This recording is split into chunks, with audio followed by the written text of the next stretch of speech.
23 मार्च का दिन नहीं पता है नहीं। ये 23 मार्च आज़ादी का दिन है।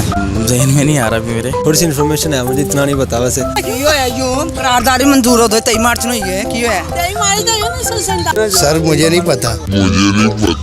बिस्मिल्लाहिर्रहमानिर्रहीम, अस्सलाम वालेकुम पाकिस्तान। नाज़रीन, 23 मार्च का दिन बड़े सग़ीर पाक व हिंद के लिए बड़ी अहमियत का दिन है। ये दिन इकबाल के ख्वाबों को हकीकत में बदलने का दिन है। अब देखना यह है कि इकबाल के शाहीनों को ये दिन कितना याद है। आइए मैं आपको दिखाता हूँ। अस्सलाम वालेकुम। वालेकुम सलाम। क्या नाम है आपका? मेरा नाम यासर। यासिर साहब, आप मुझे बताएं कि 23 मार्च को ऐसा क्या हुआ था कि हम ये दिन क्यों मनाते हैं? ये 23 मार्च आज़ादी का दिन है। आज़ादी का दिन है जी। किस किस्म की आज़ादी? आज़ादी कुछ भी लगा लो। कुछ भी लगा लें। जी। बोल रहे हैं पढ़ने निकले वाले छात्रों को पाकिस्तान 23 मार्च पाकिस्तान करारदाद पाकिस्तान जो मंजूर हुई है। करारदाद मंजूर हुई थी जी। किसने की थी? ये इतना तो नहीं पता बाकी। 23 मार्च का दिन हम क्यों मनाते हैं? जी, इस दिन करारदाद मंजूर हुई थी। किस चीज़ की करारदाद? जो इसका मौलाना फजलुल हक है ना, जो मौलाना फजलुल हक। हाँ। कौन है वो एक सियासी लीडर थे। अच्छा, क्या किया उन्होंने? ये इस दिन ना दो कौमी नज़रियों की मतलब कि एक जंग की वजह से ये दिन आया था। लेकिन इसकी जो ये तरीक है ना, मौलाना फजलुल हक ने की वजह से ये दिन जो है ना मनाया जाता है। उन्होंने इस दिन कुछ सोच ले, नाम फजलुल हक है या फजलुर रहमान है? नहीं, मौलाना फजलुल हक है। मज़ा आया। 23 मार्च का दिन है कल। हम ये 23 मार्च का दिन क्यों मनाते हैं? हम ये 23 मार्च का दिन नहीं पता है, नहीं पता। थोड़ा सा तो सोचें। नहीं पता। ये मीनार पाकिस्तान क्यों बनाया गया था? ये निशानी के लिए बनाया गया था, यादगिरी के लिए बनाया गया। कौन सी यादगिरी? ये कायदे आज़म हमें याद रहे इसके लिए बनाया गया था, है ना।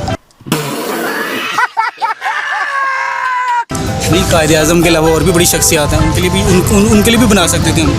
जी जी, बना सकते थे। बाकी नहीं, कायदे आज़म के लिए क्यों? कायदे आज़म का तो मज़ार है कराची में।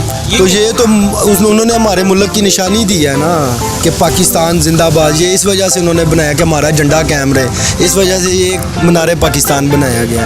तो आजकल तो यहाँ पहले तो ये हम खुदकुशी के लिए बनाया गया है ना। क्या बोला तूने? नहीं, पहले क्या बोला? चल चलो। वालेकुम अस्सलाम। क्या नाम है आपका? मेरा नाज़िया। ये बताएं कि 23 मार्च को क्या हुआ था? करारदाद मंजूर हुई थी पाकिस्तान। किसने पेश की थी? ये इलामा इकबाल। कौन से सन में पेश हुई थी? मंजूर तो हुई है 1947 को। अच्छा, 1947 को। क्यों है यूं? करारदाद मंजूर हो 23 मार्च ਨੂੰ है क्यों है? अस्सलाम वालेकुम। वालेकुम सलाम। क्या नाम है आपका? मोहम्मद हनीफ। हनीफ, मुझे ये बताओ कि 23 मार्च को क्या हुआ था? यार नहीं पता।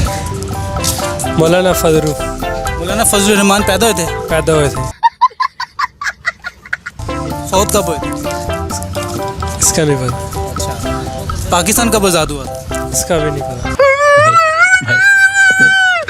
आपका नाम क्या है? मोहम्मद हनीफ। ये पता है बस आप? बस इतना ही पता है? बस इतना ही। कौन है ये लोग? कहाँ से आते हैं? अस्सलाम वालेकुम। वालेकुम सलाम। क्या नाम है आपका? हसनैन। हसन, मुझे ये बताओ कि 23 मार्च का दिन हम क्यों मनाते हैं? करारदाद मंजूर हुई थी। करारदाद मंजूर हुई थी। किसने पेश की थी? जहन में नहीं आ रहा अभी मेरे। अच्छा, कौन से सन में ये करारदाद पेश की गई थी? 1947। यार कंफ्यूज हो रहा हूँ मैं जान। ये मीनार पाकिस्तान क्यों बनाया गया? ये मीनार पाकिस्तान इतनी डिटेल के साथ तो नहीं मुझे पता, मगर ये पाकिस्तान की इलामत आज़ादी का हिस्सा है। इसमें बहुत हमारे इसमें नौजवानों ने, फौजियों ने खून देकर ये पाकिस्तान हासिल किया हमारा। ये एक तारीख का हिस्सा है मीनार पाकिस्तान हमारी। अस्सलाम वालेकुम। वालेकुम सलाम। क्या नाम है आपका? मोहम्मद सावल। मोहम्मद सावल। 23 मार्च को ऐसा क्या हुआ था कि हम ये दिन क्यों मनाते हैं? 23 मार्च को करारदाद मंजूर हुई थी पाकिस्तान की। किसने पेश की थी करारदाद? लियाकत अली खान साहब लियाकत अली खान साहब ने। रुको जरा, सबर करो। जी। किस सन में पेश हुआ था ये बता दें करारदाद। करारदाद आई थिंक 1947 में ही हुई थी। 1947 में। और पाकिस्तान आज़ाद कब हुआ था वैसे? 1947 में ही हुआ था। 23 मार्च 1940 को मुस्लिम ऑल इंडिया मुस्लिम लीग का 27वां इजलास हुआ था, जिसमें कायद आज़म रहमतुल्लाह अलैह ने उसकी खुतबा सदारत दिया था, जिसमें यह तय पाया था कि हम जो मुसलमान हैं हमें एक अलग वतन चाहिए। ये मीनार पाकिस्तान ठीक उसी जगह बनाया गया है जहाँ पर हज़रत कायद आज़म रहमतुल्लाह अलैह की कुर्सी रखी गई थी। जी तो नाज़रीन, ये था आज का हमारा प्रोग्राम। आज के दिन हमें ये अहद करना होगा कि पाकिस्तान को दुनिया में नंबर 1 पर लाना होगा। अपने मेज़बान फैसल अकरम को इजाज़त दीजिए। पाकिस्तान जिंदाबाद।